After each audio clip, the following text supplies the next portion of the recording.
Bonjour, ici Mathieu de Vox.fr, bienvenue dans Studio Chrono. Aujourd'hui, je vais vous parler de Carcassonne Labyrinthe, qui est un jeu pour 1 à 4 joueurs et joueuses de 8 ans et plus et des parties d'environ 30 minutes. C'est un jeu dans lequel on va chacun essayer d'avoir la meilleure cité. Pour ce faire, on va collecter des tuiles et on va venir les placer dans notre cité à nous. Tout ceci pour fermer des villes et également fermer des routes.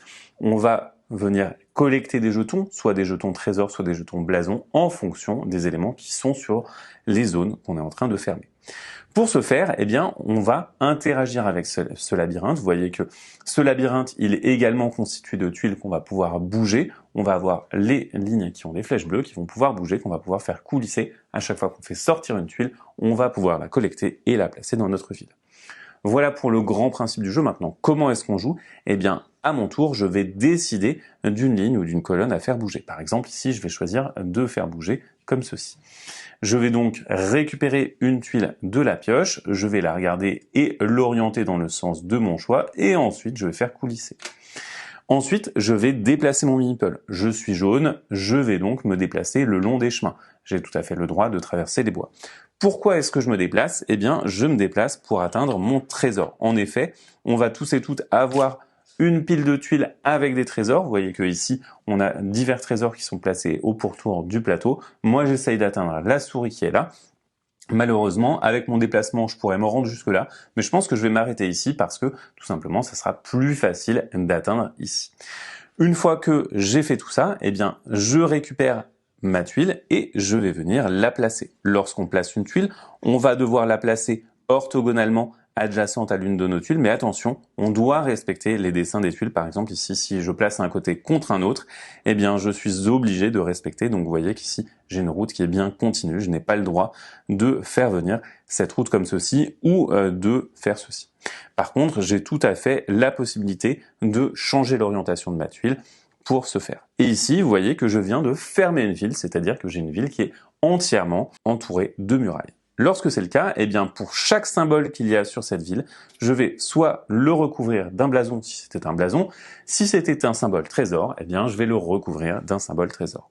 Il en va de même pour les routes. Lorsque vous fermez une route, soit avec des bois, soit avec des cités, vous allez faire le long de la route, le trajet, pour voir s'il y a des symboles à recouvrir, soit de blason, soit de trésor.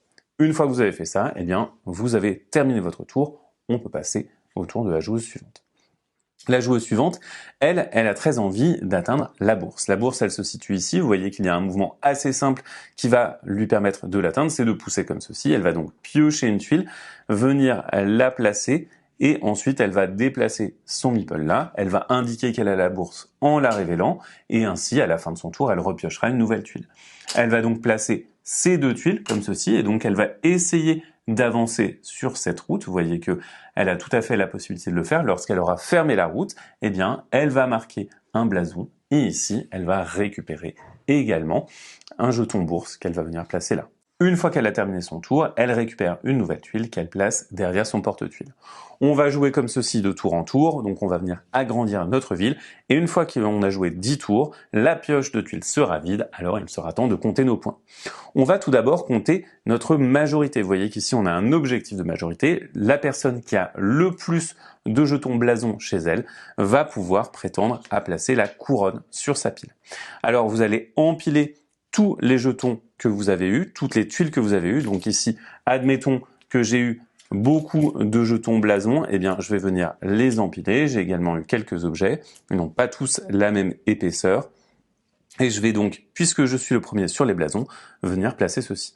Les autres joueurs vont également faire leur pile. Eux, en revanche, ils placeront leur meeple plutôt que leur couronne. On va regarder la hauteur des piles. Le joueur ou la joueuse qui a la pile la plus haute remporte la partie. Voilà pour le principe de Carcassonne Labyrinthe. On a bien évidemment d'autres objectifs. Ici, d'avoir le plus de cités et le plus de routes fermées. Mais en plus, on va avoir d'autres objectifs qu'on va pouvoir adjoindre avec des scénarios qui vont vous permettre de renouveler un petit peu le jeu. Il existe également un mode solo dans lequel vous essayez d'avoir la pile la plus haute. Notez également que vous avez la possibilité de jouer à Carcassonne avec les tuiles de Carcassonne Labyrinthe. Il suffira d'ajouter ces tuiles à votre jeu et de scanner le QR code de la règle pour avoir une mini extension qui vous permettra de renouveler un petit peu Carcassonne. Voilà pour cette vidéo. Comme d'habitude, si vous appréciez notre travail, n'hésitez pas à le soutenir en partageant, likant, commentant. On se fera une joie de vous répondre. À plus sur ludovox.fr.